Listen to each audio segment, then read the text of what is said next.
Welcome to City Cinematheque, where the art and pleasure of the movies are the subject of serious discussion. I'm your host, Jerry Carlson, and I teach film studies at the City College of the City University of New York. Today, we continue our exploration of Weimar cinema, the great German cinema of the 1920s. And today, we're in Berlin. If you're a fan of Berlin, Symphony of a Great City, of M, or even of Cabaret, we have a film for you today from 1929, directed by Joe May, Asphalt. It's a kind of proto-noir about a jewel thief and a cop. There's much to talk about this film, and we'll be doing so after today's screening. Joining me will be one of my colleagues from the City University of New York, Professor Rupprecht, an expert on modern German culture.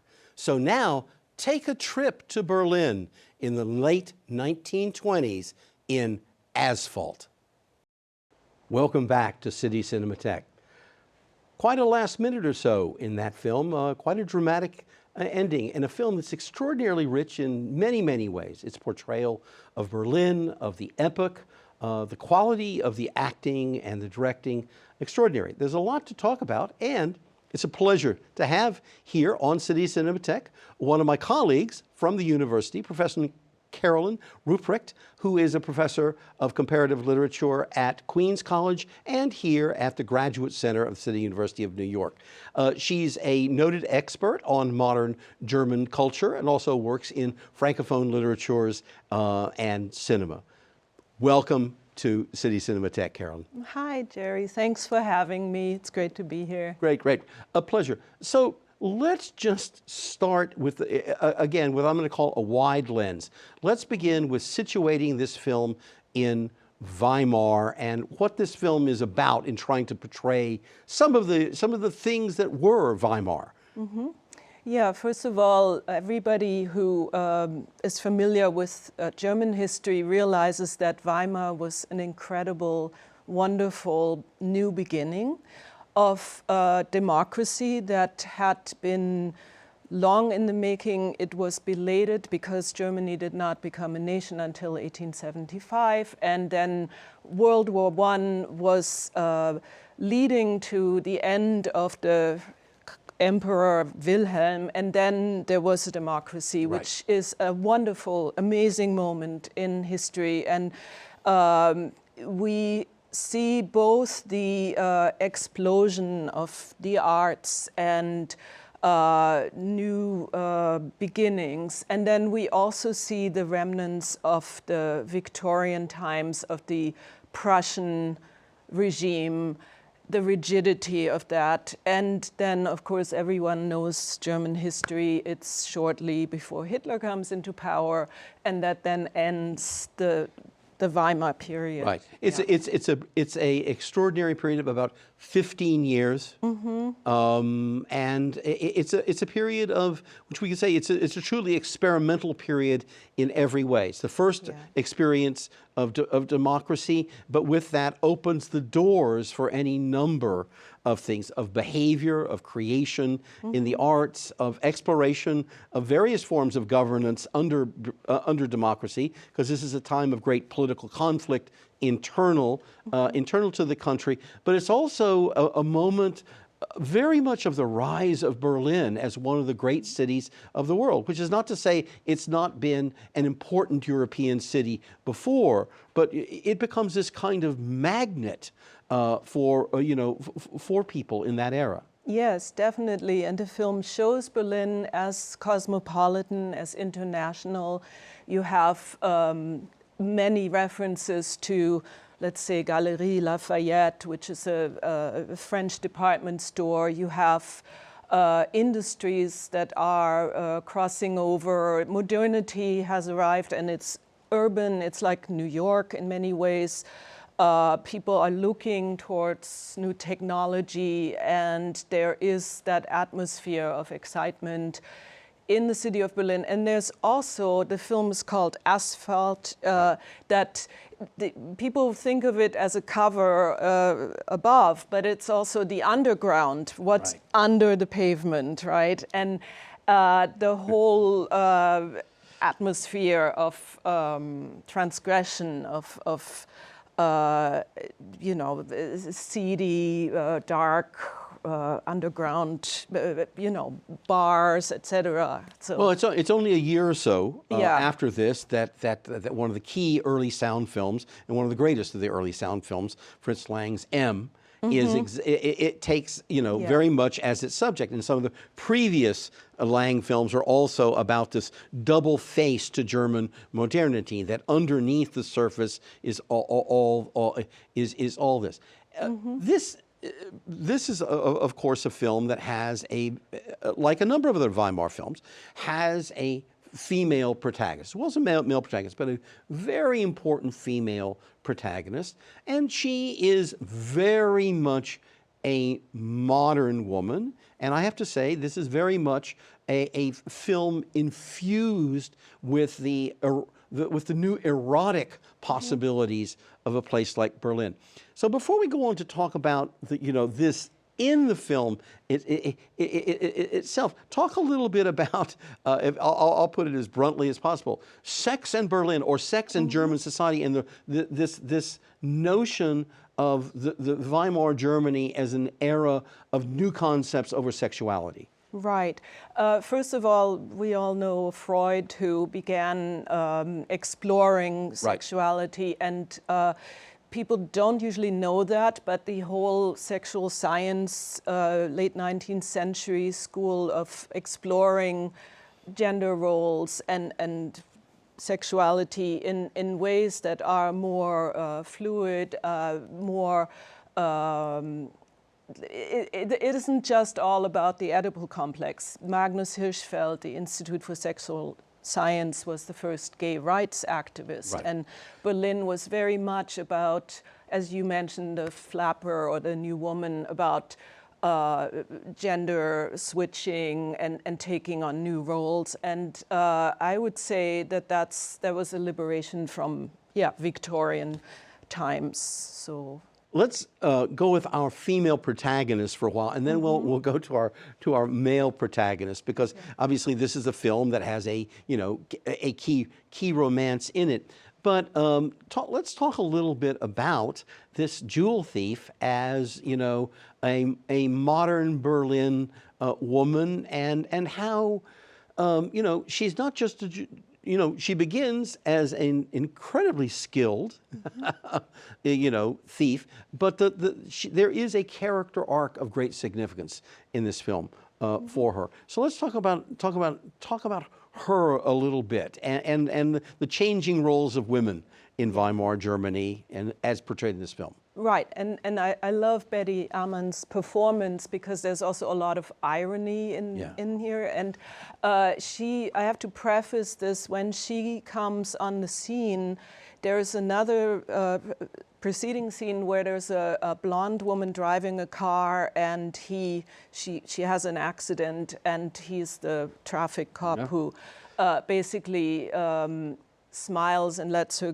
get away, and she has a teddy bear in the car, and that woman is sort of a childish person, but Betty Amann is the one who knows about grown-up sexuality, and she turns this young man, who is kind of beholden to his father and following all the rules, into a real man, should we say, and it could be a drag way of looking at gender, because it's her who does that. And normally we have traditionally the man rescues the woman, but in so many ways she rescues him from this influence of the past and of his inability to grow up. She introduces him, so she has tremendous power. Absolutely. And one of the things I think that's interesting about Weimar cinema, because I'm going to mention another actress as well, and an actress I think who's better known perhaps to some of our viewers, and that's Louise Brooks, who stars in Pabst's Pandora's Box. That neither Louise Brooks nor Betty Amann are German. This is the silent cinema. And while they epitomize this modern European woman, they're also a modern, how should I put it, a modern woman of the modern industrial world, that they could fit in a New York or a Chicago, as well as in a Berlin, a Paris, or or London. But this raises, I think, this large kind of issue of, well, what are the limits of being the modern woman? What kind of moral universe does she operate in Berlin, and how is that portrayed in the film? Mm-hmm. I think she is her own woman. Yeah. She is working with what she has. I mean, obviously she's controlled by this gang. Right. And she actually frees herself by going to prison because they can't get to her. That's an element of the plot that's very important. And she makes use of all her feminine tools to first get out of a situation at the jewelers, and then draw in Gustav Fröhlich. And so I would say it's a role model for transcending the limitations. And this is a time, I mean, women were suffragettes already in the late 19th century. Women were, short hair, smoking. Right. The whole flapper mentality is tremendously encouraging. And one of the things about, the silent cinema, obviously we're not going to hear her voice, so it doesn't make any difference whether she said, but also the silent cinema encouraged, how shall I put it, initially a particular kind of what we would now find to be stilted, particular kind of highly theatrical acting. But as the silent cinema discovers the true powers of camera and montage, it also discovers all kinds of subtlety in acting that we can't have in the same way in theater. Now, which is not to say there's great subtlety in theatrical acting. And I think her performance, in any number of instances, I mean, that the time that she rubs her body up against him. Yeah. And we know what's physically happening, certainly at that time. But also, you can read through her face that this is a tactic that she has.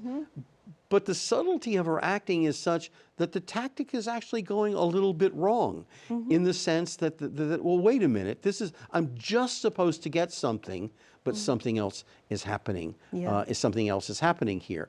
And that's I give the credit to the design, to the director, to the actress, but also to the way in which there is a new sexuality that is being portrayed in the film, which is clearly in contrast to the kind of relationship that we are going to see, for example, we see portrayed in The Parents' House. Yes, and at first when you were referring to her different techniques, she jumps him literally. No, you're correct. And it's funny. There's nothing metaphorical about it. It's hilarious, yeah. And then later on, though, she becomes, as you say, more authentic, more genuine, Right. and she is able to discover that she really cares for this man and loves this man. And so perhaps I'm too much of a romantic, but I think it's a love story. I think that he says at the end, waiting for her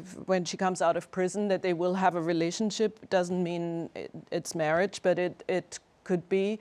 I think that she portrays a woman who finds what she really wants, rather Right. than the macho gangster that controls her. And again, Pabst's camera is so clever in doing that, because he does the optical point of view shot of when she's looking at the boy, and then she looks over at the photo of the of the gangster boyfriend. Then we get the match on face shot to the gangster boyfriend, who is then planning the heist, etc. But we are allied with her at that particular moment, and with her thinking of, well, wait a minute, this is different. And look, later on she's going to say, does this look like need? because clearly she has harvested some of the things she thinks she wants from some of the opportunities of Weimar Germany and of the modern city, of this luxury, this material luxury produced through her thievery. Because which is an option in the modern city, and still is, unfortunately, and yet she's discovering something else, as you've seen here. Yes, and that scene you mentioned with the photograph, it's also interesting because his moral conflict is represented in the scene with the mirror, and that's so. It's like Dr. Jekyll and Mr. Hyde. He's in this huge crisis where he realizes that he has succumbed to transgression and he's like a killer now, and he's gone over to the other side. And this question, who is he, is, I think, representative also of Weimar Germany, all the conflicts I've mentioned, father-son, and the past versus the progressive, forward-looking democracy, etc.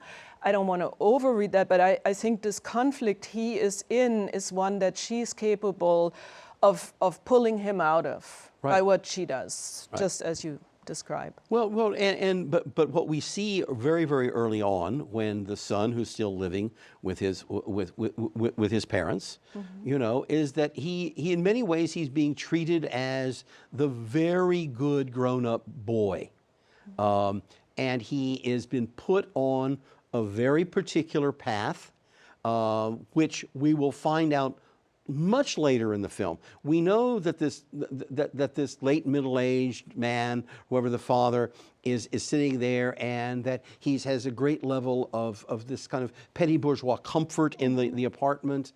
And I don't want to rule out the pleasures of petty bourgeois things. But at the same time, it's only really later that it's clearly revealed how much Dad is tutoring the son to be precisely Dad. And that's, of course, when he's going to take him in for the law. And so we understand that the father, you know, as a policeman, yes, is conducting his duty, but he has a particular interpretation of what that's going to be. And that speaks back to this generational opening and shift taking in place in Weimar. That's right, and some of these are cliches, like the cigar. I mean, it's really funny. She gives him lots of cigars after the father just gives him one. And the father is representative of the underling who follows the rules blindly. And what I also find significant is that the Gustav Fröhlich, the male lead, is making a decision to pursue her, even though the jeweler and the police that's arriving at the scene, they're all saying, okay, she can go, and the jeweler is not pressing charges. So the overcompensating of this young man who wants to do everything right and wants to be the extra special best policeman, and then follows her, and of course he follows her because it's romantic comedy, he's seduced by her, but that turns into his ability to recognize that he needs to figure out what law does he follow. And this is very American, and this is a very important moment, I think, in the difference between a German law, which then later with Hitler comes in obedience, and basically the law is the law, you cannot change it, you must follow it. And the idea of the law as something that can be altered and questioned, and also entails sometimes breaking it in the sense of like a, maybe one could say, a cowboy mentality, like doing the right thing, even though one is told not to, but when it counts, you do the right thing. And that's what this film conveys. And I think that's very progressive and very important. So I think you're very much right about that. And what I'm interested in is the way in which part of the proposition of the film, something that I think we find much more acceptable, you know, now almost 100 years later, is that in a, I'm not going to say a complex, but at least a complicated way, this is unlocked by the erotic encounter. That is, there are forces for both of them. That is, she's a highly skilled trickster when we meet her. You know, I mean, the flirting with the jeweler, you know, and then the way in which she gets him back to the apartment, you know, the seduction. She discovers that there's something more to this erotic attraction than simply extricating herself, which by the end of the film means her doing the right thing and coming in and getting him, you know, off the hook. But part of the implication of the film is that unless he had these other forces within himself unlocked, that those forces are not unrelated to this wider moral, ethical mapping of the world that he's capable of. Right. You know, that if he's still the boy following every little rule he's been told by mommy and daddy, then he does not have a character trajectory. He's just he just becomes a robotic, you know, duplicate. Yeah, and that's also what makes a difference to conventional melodrama, where you have the ending, the bad guys are punished, the good guys win, and that's an important genre in terms of politically figuring out what is the right thing. And at the same time, this film is more complicated because he finds the, as you say, the sexual liberation introduces a subjective dimension that's completely unpredictable. And there's an essay by Georg Simmel from 1903 about how paradoxically cosmopolitan life, urban life, you're probably familiar with the essay, is both dehumanizing in that people turn into machines like we see in the beginning, and at the same time, it enables a privacy and a subjectivity through the anonymity of the city. And this privacy allows for all the things that, that are human beyond regulations. So the function of the law to protect that becomes relevant, is still relevant now, right? Absolutely. And that is also something that the law that protects the ability to not have to explain something or not to fit in is progressive, as opposed to the law that at all times monitors and surveils. Right. No, and that's the way in which, I'm like the fact that you brought up the genre of a melodrama, and clearly this is a film that mobilizes certain aspects of it. But I happen to agree with you that then, like some other people, you know, like Fassbinder later on, who will take melodrama and will say, okay, well, but I'm not going to follow all those rules. I'm going to see how we can take melodrama apart if we put it under the full pressure of what constitutes the life in Berlin now, with all the excitement of Berlin that we see through like the montage sequences initially. I mean, this is a place where how do you control this energy, and if you control it, what is the best way for everyone to do so? Yeah. Right, and I just wanted to say, you mentioned earlier Fritz Lang's Metropolis, which is the film that people usually think about when they think about a city, an expressionist film. And there it's disturbing because the law ends up that of the heart and of emotions. The reconciliation at the end is about following your feelings and following your your guts.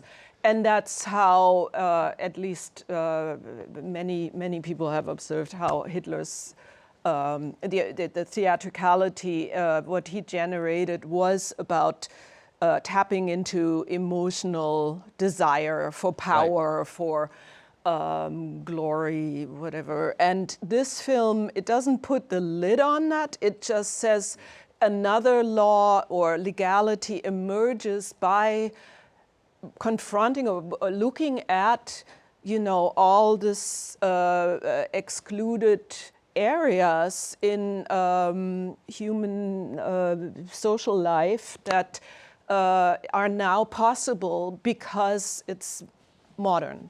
Okay. Yeah. Okay. So we're gonna end on this question of the possibility of the modern as represented in this film, and how it complicates that and gives us, I think, a extraordinarily striking vision of a city and of a time. If you'd like to know more about this particular series on City Cinematheque, Weimar Cinema, you can do so by visiting our website at CUNY TV, where you're going to find information also about all the other programming on CUNY TV. So please visit www.tv.cuny.edu. There you'll be able to communicate with us. We do have email, and we do look forward to your comments. But also, if you can't always be in front of the television, can you still watch CUNY TV? Well, the answer these days is yes. There is now a CUNY TV app. So if you go to www.tv.cuny.edu, you'll also find the ways to download the CUNY TV app. Carolyn, I want to thank you for a very, very vibrant discussion and bringing a deep and profound knowledge of Berlin of the 1920s and so many other aspects of German culture. It's a pleasure to have you here on City Cinematheque. Thank you, Jerry. Great. And thank you for joining us here on City Cinematheque this week. And please join us in the future as we continue our stroll through the archives of film history. For now, it's goodbye.